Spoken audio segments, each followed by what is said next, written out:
Titans reach higher, and we've got the leaders right here on the Leadership Voice.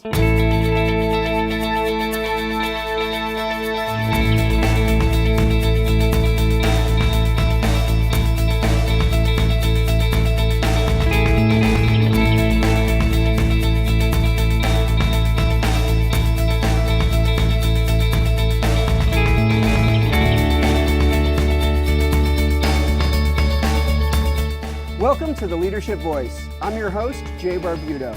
Today's show is all about Cal State Fullerton, its leadership, and bright future. Joining us today will be Gregory Saks, Vice President of University Advancement, and our President, Framroze Virjee, to talk about the promising future of this great university and how you, our viewers, can be more involved in this future. So let's start things off with today's quote of the day. Today's quote comes from Nelson Mandela. Education is the most powerful weapon which you can use to change the world. Our first guest today on the Leadership Voice is Gregory Saks.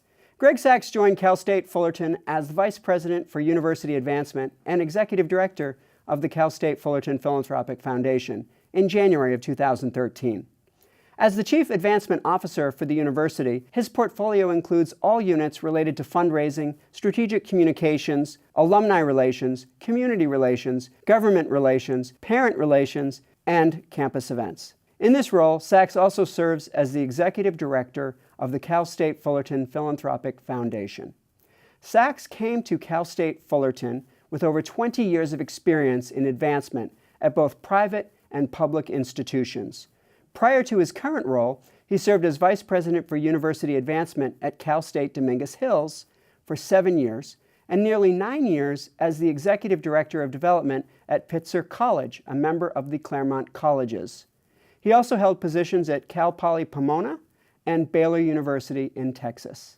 Beyond his work at Cal State Fullerton, Saks serves on several boards, including the Orange County Business Council, Fullerton Arboretum, and he just completed his term as chair of the Cal State University Advancement Council.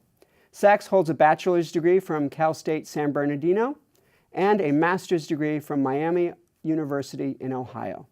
So we are pleased to welcome on the Leadership Voice, Mr. Gregory Saks. Good to see you, Jay.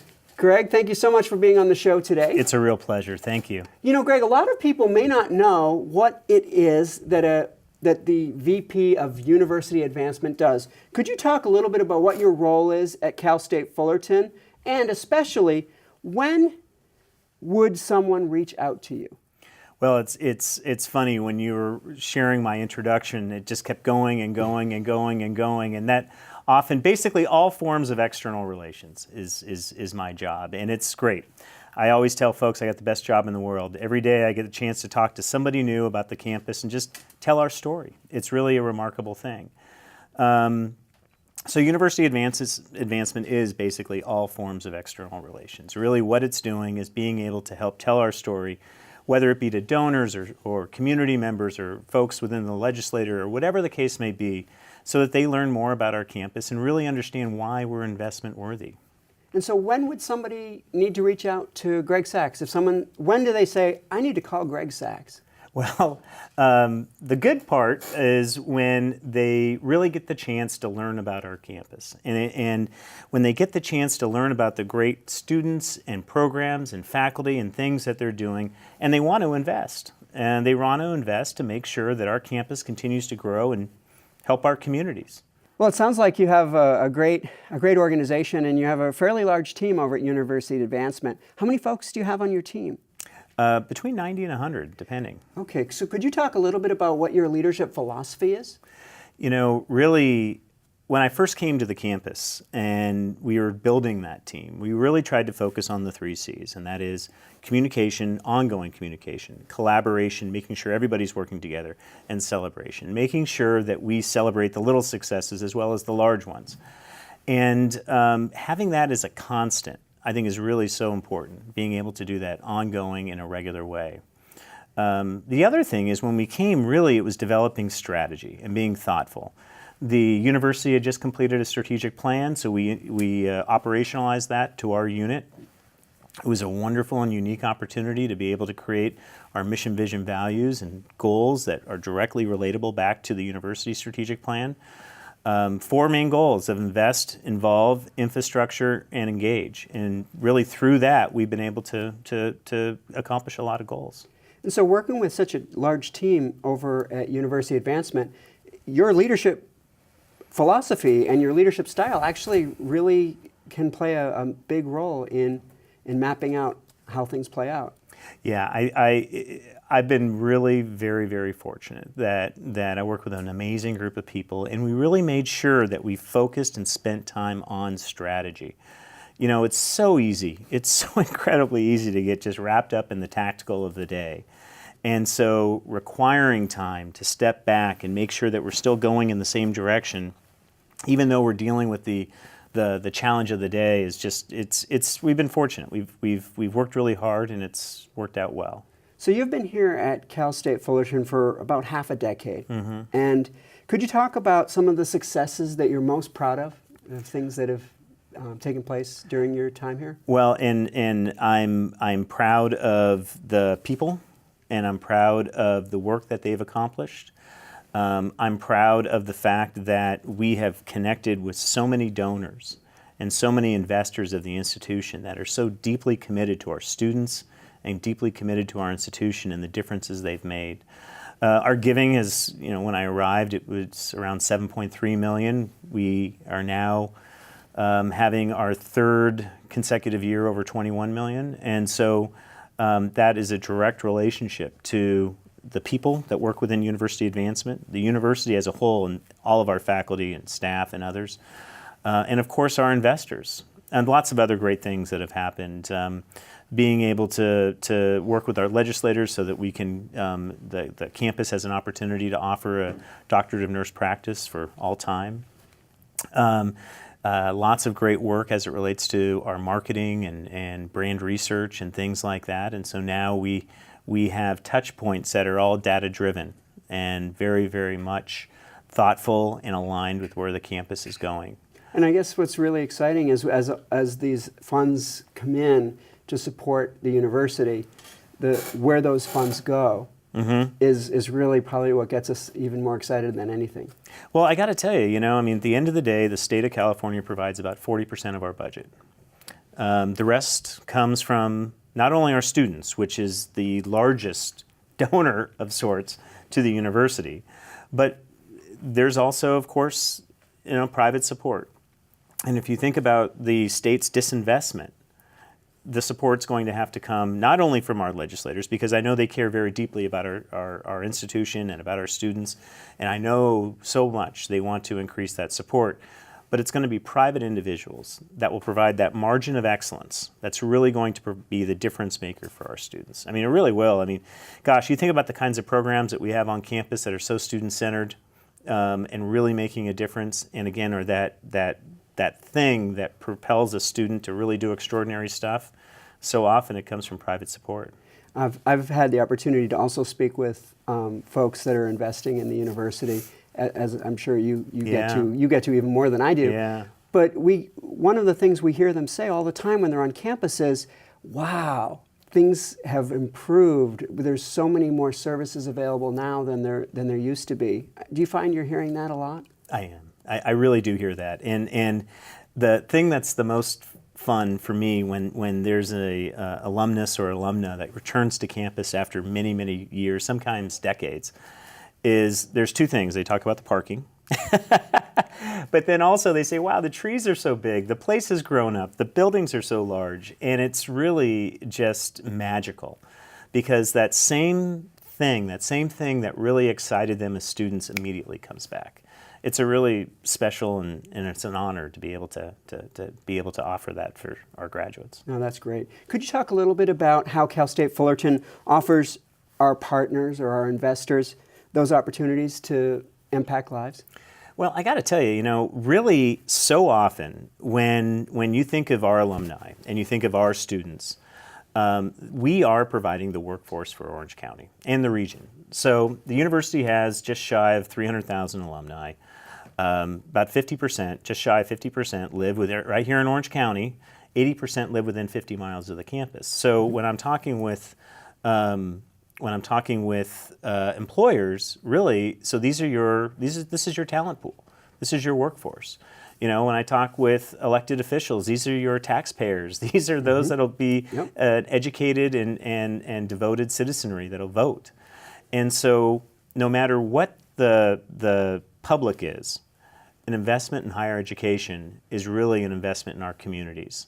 And that's really the underlying point when we talk to folks. And it's certainly very investment worthy. Now, that's wonderful. So what would you say to an alum, and there's probably going to be a lot of alums that will watch this show, what would you say to a Titan alum that is proud of their Titan Cal State Fullerton roots? You know, I would say I don't blame you. It's a pretty awesome place. It really is. I mean, oh gosh. I mean, there's rating after rating, ranking after ranking. I know you know some of these. Repeatedly highlight the quality and how great this institution is. And I will say something else to our graduates. You know, when they may get that phone call from a student or something like that, thinking about investing back in the institution, that it really, you know, there's a great value in being able to do that. Not only are you paying it forward to the next generation to be able to help make sure they have the resources they need, but you know, it helps enhance the value of their degree. And you know, considering our selectivity now is about 44% or 45% of all those that apply are admitted, the value of their degree continues to increase. And so it's, you have a lot to be proud of if you're a graduate of Cal State Fullerton. No, that's great. And of course, if they want to give back, we've got lots of opportunities to give back. You know, over 99% of all donations to this campus are restricted. Donor calls the shots. So if the donor wants to give to the leadership program, they certainly can, and we encourage them to do so, or perhaps the Guardian Scholars, or perhaps some other program on campus. On a campus this big, the more micro you go, the better. And we encourage our donors to invest where they want to invest. So would you say that your philosophy, or maybe the university's philosophy, is to allow the donors to really decide and kind of a donor-centered approach? Absolutely, and it's exactly that. It's a donor-centered approach. Really what we want to be able to do is make sure they can make an impact where they want to make an impact. Look, if there's certainly somebody who's interested in making a general donation to the campus that will support where most needed, I mean, that's great too. But really the key is where you want to make a difference, we want to make sure you have that opportunity. And please do so, because you know what? It's going to make a big difference. Oh, that's great. Well, we're going to have the president on here in just a few minutes, and he's going to share some great stories and a great vision for Cal State Fullerton here coming up. I want to thank you, Greg, for being on the show today. It's been great to interact with you and talk with you about the role of university advancement and fundraising. And so thank you so much for being on the show. You bet. And now it's time for a featured segment of the Leadership Voice. It's today's Did You Know? Today's Did You Know comes from University Advancement. In 2018, close to 12,000 students have applied to graduate with their bachelor's degree from Cal State Fullerton. What is most remarkable about this is that close to 60% of these students are first-generation college students, meaning that they will be the first generation in their entire family to earn college degrees. This means that at Cal State Fullerton, not only are we changing the lives of many students, we are also generationally impacting entire families. And now it's time for today's Leadership Countdown. Today we bring you the top 10 reasons that Cal State Fullerton is such a wonderful place. Number 10, Cal State Fullerton has great supportive alumni. Number 9, CSUF has a large student population but still maintains small class sizes. Number 8, you can surf and ski on the same day. Number 7, CSUF is easy to get to, close to the 5, the 57, and the 91. Number 6, the campus is beautiful, as are the people. Number 5, CSUF is in Southern California. Number 4, both the student and faculty are quite diverse. Number 3, the entire university community is dedicated to student success. Number 2, great programs of study across many disciplines. And the #1 reason Cal State Fullerton is such a wonderful place? CSUF offers the best bang for the buck in California. Stick around. We have President Virjee in the studio, and we'll be right back after this commercial break.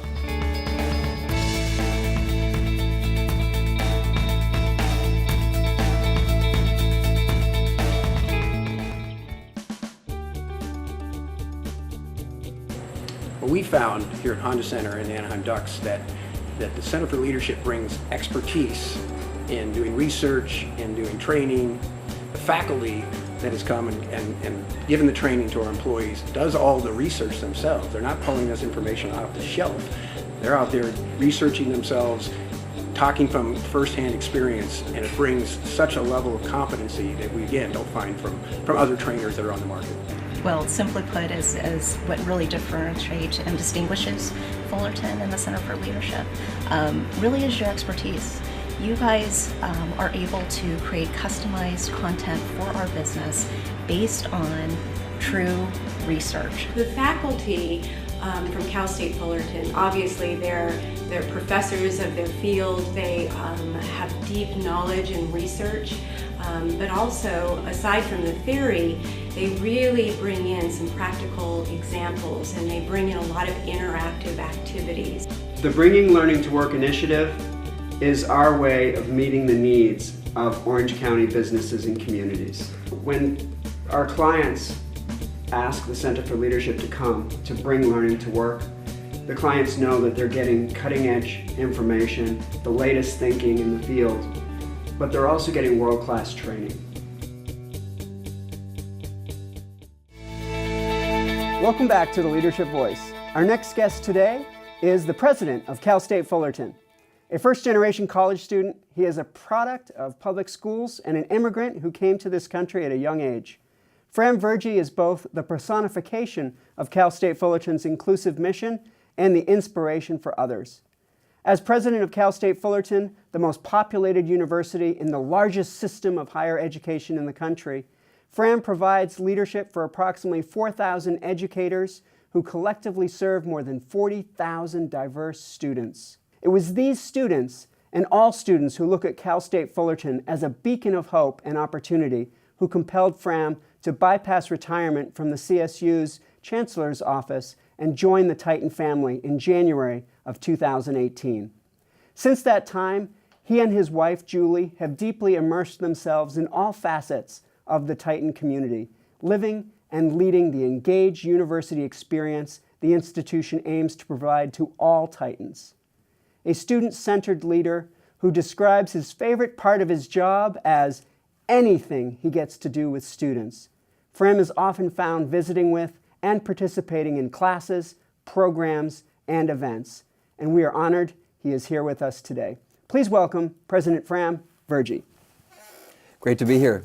I'm glad to see you wearing your blue and orange. Yes, I wore this special for the day, and I see you're also wearing your blue and orange. It's all I wear. So we are fully branded. There we go. We're ready for the day. President Virjee, a lot of folks may not know your journey that took you to where you are today. Could you talk a little bit about your career and how it has taken you towards becoming the 8th president of Cal State Fullerton? Well, I might start by saying it was never anything that I anticipated. As you mentioned, I am first generation in my family to go to college. So my parents let me know at a very young age, not if I was going to go to college, but that I was going to go to college, and that I was either going to be a doctor or a lawyer, one or the other. Mm-hmm. And if you ever saw my grades in science, you'd know I was not going to be a doctor. Right. So folks said I had the gift of gab, and I decided to go to law school. I went through UC Santa Barbara as a political science and sociology major, and then straight into law school, which was a fantastic experience. When I came out, I looked for a law firm where I could devote myself to public service as well as practice law. I found that in a great firm, O'Melveny & Myers. I was there for 30 years. I was a litigator, courtroom litigator, a labor and employment lawyer, and representing Fortune 50 companies all over the country. But I always represented education institutions as well, a lot of K-12 institutions and some colleges and universities. I was looking for a change after 30 years, and my wife and I have a nonprofit in Rwanda, and we were going to move to Rwanda, but I got sidetracked coming to the CSU to be the general counsel at the CSU. I was the general counsel for 4 years and executive vice chancellor working on strategy and the future of the system. And I was coming close to wrapping that up. And Tim said, before you do that, wouldn't you like to go be president of Cal State Fullerton? And here I am. Well, that's great. That's a great journey. So now you're here. You've obviously got a lot of opportunities in your past for different leadership roles. But could you talk a little bit about and share with everyone, what is your leadership philosophy? Well, I learned my leadership philosophy and style from someone that you might be familiar with, Warren Christopher, who was the Secretary of State under President Clinton and the Assistant Secretary of State under President Carter. He was the chair of our law firm at O'Melveny & Myers, and I got to spend a lot of time with him.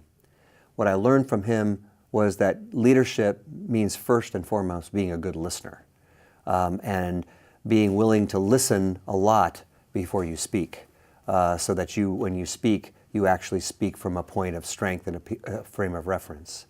I also learned from him that leadership is best when it's collaborative as opposed to dictatorial or directive. He liked to define a consensus in a group after everybody spoke. And I spent a lot of time watching him do that. And I learned that from him also that good leaders give the credit to others rather than take it for themselves. So I like to think I am a good listener, a collaborative leader that empowers the people that works with him, and that's a great way to lead people. Well, I think that's a great combination, and everything we know about great leaders is that it really does begin with listening, and I think that's a great mentor to have had. So yeah, it was amazing. Maybe let's talk about Cal State Fullerton a bit. Sure. Could you talk about you've had a chance to get to know Cal State Fullerton. You've been here on campus since January. Tell us, what are the 3 things that excite you the most about Cal State Fullerton and its future? Well. Before I came to Cal State Fullerton, at the Chancellor's office, I had a chance to spend time on all 23 campuses. Mm-hmm. Spend time with the presidents, their cabinets, the academic senates, students. And Cal State Fullerton is different. Every campus is different, but it is different than other places. The things that I think make it different are the rich diversity that we have on this campus. 40% Hispanic, 30% Asian Pacific Islander, 30% Caucasian. That is diversity, and it is reflective of our community.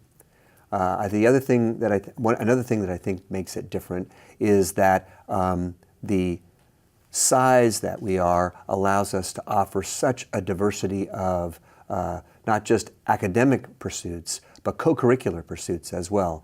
As you know, we have an amazing athletic program, an amazing performing arts program, but our engineering students perform amazing things in the labs that we have. Our business students do amazing things out in the community. And I guess the third thing that I think is exceptional or different about Cal State Fullerton is we are Orange County. We have 300,000 alumni, and more than 50% of them, 150,000 of them, live in Orange County. And if you go to the Southern California area, you're up around 85–90% of our alumni. So the 11,000, 12,000 graduates that we produce every year, they are going to be the future of Orange County. No, I think that's great. And when you say that we are Orange County, I think that's so true. I read a statistic recently that more people that live in Orange County graduated from Cal State Fullerton than any other university in the world. That's right. And more people that work in Orange County graduated from Cal State Fullerton than any other university in the world. So when you say we are Orange County. Yeah, it's one of the great pleasures and prides that I have when I do go off campus and out into the Orange County community. I meet our alumni everywhere. And what is most gratifying is that they uniformly tell me how Cal State Fullerton transformed their life. They tell me about how it created opportunity for them, how they rely on the education they got at Cal State Fullerton, and how much they love and appreciate this university. Yeah, Cal State Fullerton is a unique place, and we have some great things happening here. As you start thinking about the next, say, year, the next 2 years, the next 3 years, what are some of the things moving forward that get you really excited about Cal State? Well, I think we are in the middle of charting a new strategic plan. We just finished coming off a 5-year strategic plan, and we're starting a new one. That gives us an opportunity to look fresh at who we want to be and where we want to go. We are in the middle of WASC reaccreditation, and I have no doubt that we'll be reaccredited, but it's an opportunity for us to look in the rearview mirror and see what we've been doing and then think about adjustments going forward, so that meshes nicely with the strategic plan. We are in the midst of Graduation Initiative 2025 to boost our graduation rates. So I'm excited about the high impact practices and all the things that we're doing to increase our graduation rates for students. And we're starting a comprehensive philanthropic campaign. After 60 years, we're celebrating our 60th anniversary, as you know, we're finally going to do a comprehensive philanthropic campaign. So I think I'm really excited to see where that might take us. I'm sure it can take us to a lot of great places. When other universities do major campaigns like this, they can transform the university. So yeah, it's not just about raising money, it's about raising profile and getting the people of California to understand who we are and how important we are. You know, at Cal State Fullerton, every dollar that comes into Cal State Fullerton is put out with $13.50 into the economy. We are an economic engine. yeah, that's an incredible return on any investment. Absolutely. So as you think about the bright future at Cal State Fullerton, clearly there's a lot of great opportunities here. It's a great place for a lot of people to come and learn and come to spend time with and to make a difference. What do you see as maybe the biggest challenges that CSUF will be facing over the next period of time? Well, I think they are all related to finances because we are a state agency and we are subject to the state's proclivities with which they fund us. We are different from the UC. The UC gets about 10% of its funding from the state and 90% of its funding from other sources. So it doesn't rely the same way we do on state funding. We are different from the community colleges who have a built-in provision with Prop 98 and Prop 60 for a continuous funding stream. We are in between. We have to go to the legislature every year and ask for enough money to keep us afloat. And if you look at our aging infrastructure and our buildings, we need to build. But we're also busting at the seams. We are, as you said, the largest CSU at 41,000 students. We are an impacted campus, which means that there are lots of students who would like to go here but can't because there's not enough room. That's part of GI 2025, trying to move students through graduation and make more room. But I think one of our challenges is to be able to educate those students who are waiting at the door, who've met the social compact that was made with them by the state, their A through G requirements, their SAT scores, but are waiting for a place. Yeah, I guess that all of these kind of come together and present some challenges that we can work together to try to get through. Absolutely. So if you were talking to a student, supposing they didn't even know who you were, and you were talking to a student, they said, yeah, I'm thinking about Cal State Fullerton, what would you say to a potential student for Cal State Fullerton? Well, the first thing I would say is, why would you want to go anywhere else? But I would say that the reason to come to Cal State Fullerton, the reasons are multiple. First, we are an institution that prides itself on teaching. We do research. By every standard we do research, but we are not a research institute that happens to teach. We are a teaching institution that does research. We do directed research to help our students learn and to stimulate and encourage our faculty to grow and develop, but the main function we have is teaching. The second thing I would say to them is you ought to come to Cal State Fullerton if you want to be prepared for life. Many institutions are focusing these days on preparing students for their first job out there. But the media is going after the universities all over the place saying that the The economic benefit of a college education doesn't really work when you do the statistics. What is your salary coming out of college? Where are you in 5 or 10 years? But I think that's only half of what our mission is. The other half of our mission is to raise up students as good citizens, those that want to vote, those that want to be participants in our democracy, those who want to give back to their community, those that are looking around to help others.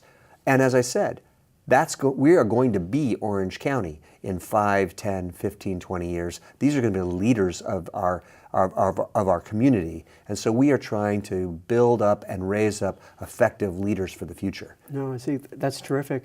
Because we always ask ourselves, what kind of community do we want to live in?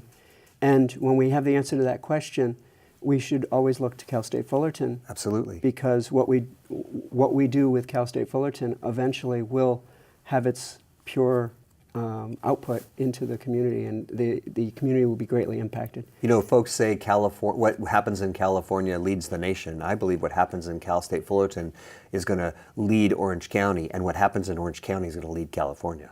Yeah, I think I agree with you. That makes us the center of the world. That makes us very, very, very central to a lot of things that are happening, and the impact we can have on students and their families is just incredible, and it gives great purpose. Yeah, it's a profound responsibility, but it's also a privilege and an honor to be able to bring in almost 60% of our students as first in their family to go to college, and know that when they leave Cal State Fullerton, they have the best chance of raising not just themselves socioeconomically, but their families and the future of this county. Yeah, and I think that's what really gives a lot of us a great feeling of purpose in what we do. And yeah. You know, when you go around campus, there's so many programs on campus that are geared towards helping those students succeed, and I think we can all have a lot of pride in that. Well, I think our faculty deserves amazing credit. You know, so many of our faculty have come from Ivy League institutions, and so many more of our faculty could go teach at Ivy League institutions anytime they wanted to. But they choose to come here because they choose to educate the students who they have the best opportunity for the greatest impact upon, and I think that is wonderful. Yeah. Well, this has been a wonderful conversation about Cal State Fullerton. Now, in a little while, we're going to have Q&A, and we have questions from some of our students here on campus. You'll be able to stick around and Sure. answer a few questions for us? I'm always ready to answer students' questions. Okay, well, it's now time for the Leadership Voices Leadership Example. Today's leadership example comes from gradeslam.org. Today, we bring you the top 25 colleges with the most rigorous grading in the country.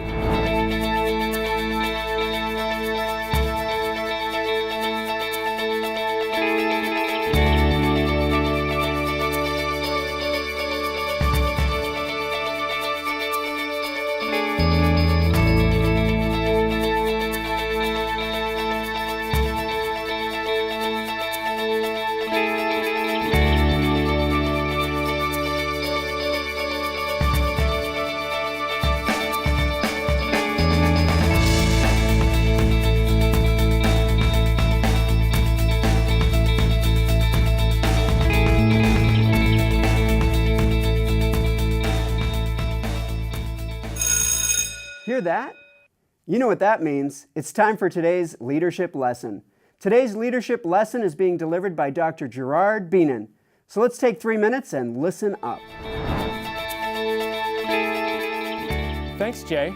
Leaders of large universities like Cal State Fullerton face two key pressures: graduating students faster without compromising quality, and doing this with fewer resources. Since engaged students are more likely to graduate and give back to their institutions, I'm going to focus on how the dual roles of social and organizational identity can help make this happen. But first, a word on why this matters. Entering a large university can be an alienating experience for new students. Suddenly, you're navigating a huge bureaucracy, finding your bearings and learning the ropes. Like a new job, newcomers easily get lost in a sea of new faces, policies, and procedures.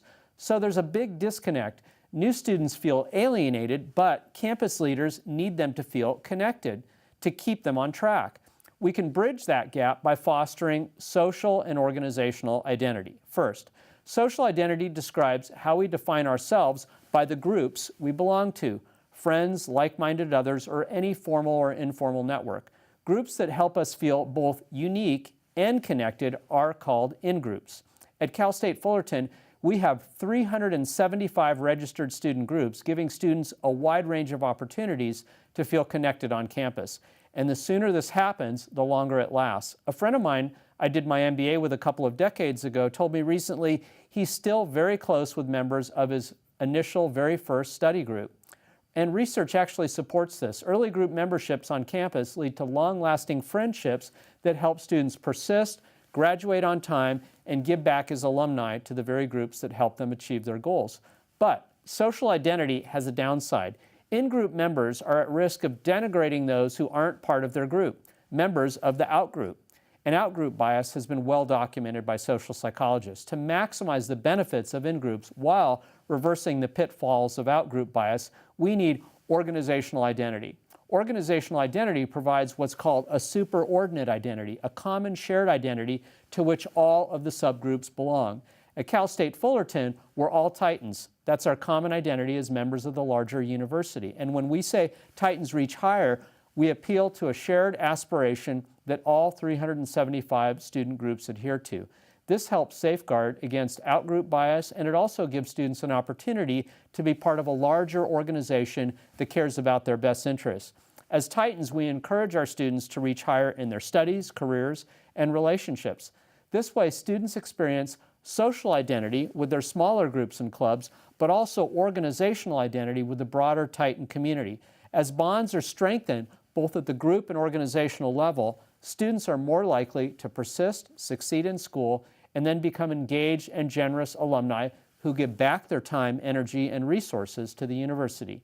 Effective leaders foster the dual roles of social and organizational identity, whether you're leading a university, other educational institution, or any other business or nonprofit organization. I'm Gerard Beenen, and this has been your leadership lesson.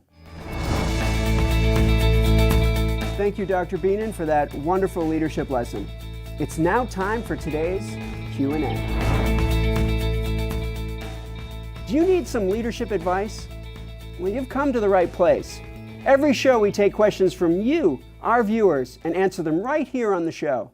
Today we have 4 questions for our president, Framroze Virjee. So let's get to our Q&A. Are you ready? I am. All right.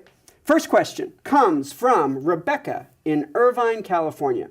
She asks, what events or who influenced you to want to become a university president? Well, I've always been interested in learning and education. I represented school districts and universities when I was a lawyer, and it is missional as far as I'm concerned. So I've always been interested in education, but it wasn't until I began working at the Chancellor's office 4 years ago and realized the significant impact that it can have and the effect that we can have on our students that I began thinking about what it would be like to work on a campus. I never thought I would get the opportunity, but when the Chancellor offered it to me, I knew that's what I wanted to do. No, that's great. That's great. So our second question comes from Kevin Q in Tustin, California. Kevin asks, what was the most unexpected challenge you have encountered in your first few months as president, and how did you respond to it?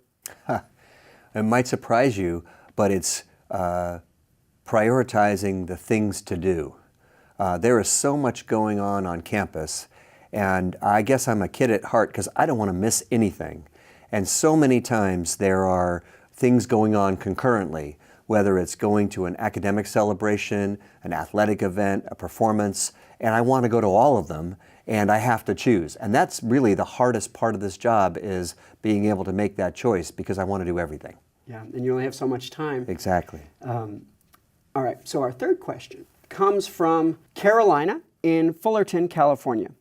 Carolina asks, how do you plan to continue preserving the variety of divergent views and protect freedom of speech at CSUF?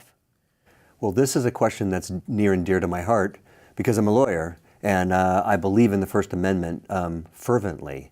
As a political science major in college, and I went to law school because I believe in social justice and civil rights. And so I've been at the Chancellor's Office for the last 4 years charting our policies and procedures with respect to protecting the First Amendment.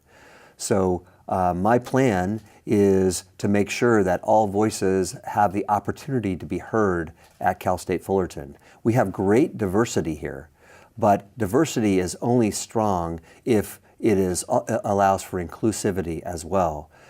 All views need to be heard. I don't ever want to see a heckler's veto where people are shouted down. Everybody should feel that they have the opportunity to speak.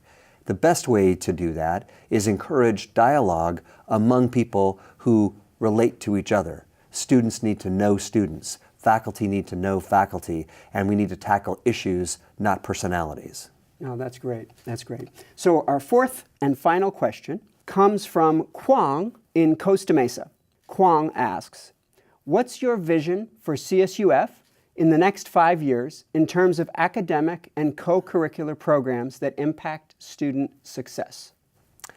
I think my vision for Cal State Fullerton is to expand the interdisciplinary activity that we have on campus. We have excellent academic programs, but as we were talking earlier, I think we need to be preparing our students for their second, third, and fourth job, not just for the first job when they get out of college.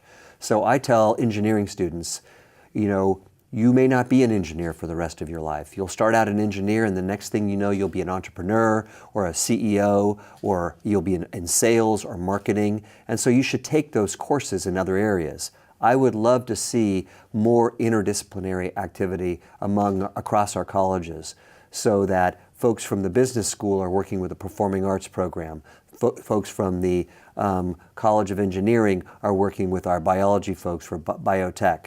And I think we need to encourage a lot more of that teaming of activities across our colleges and universities, because that's going to create a rich, immersive experience for our students. I think that's great, and I could see how that could really change the way we might even think about some things. If we think about we're preparing people for their careers, not just for that first job or to get that first job. Yeah, absolutely. I'm a true believer in double majors or major minors or interdisciplinary majors, and we've been working with the Academic Senate and with our faculty across colleges on exactly those issues. It's one of the reasons we have general elective courses, GE courses, of course, general education courses, of course, to make sure that that broad palette is created for our students. All right. Well, thank you, President Virjee, for joining us and for answering the Q&A with our students. It was great. I'd like to thank you for being on the show. I really appreciate it. It's been a pleasure.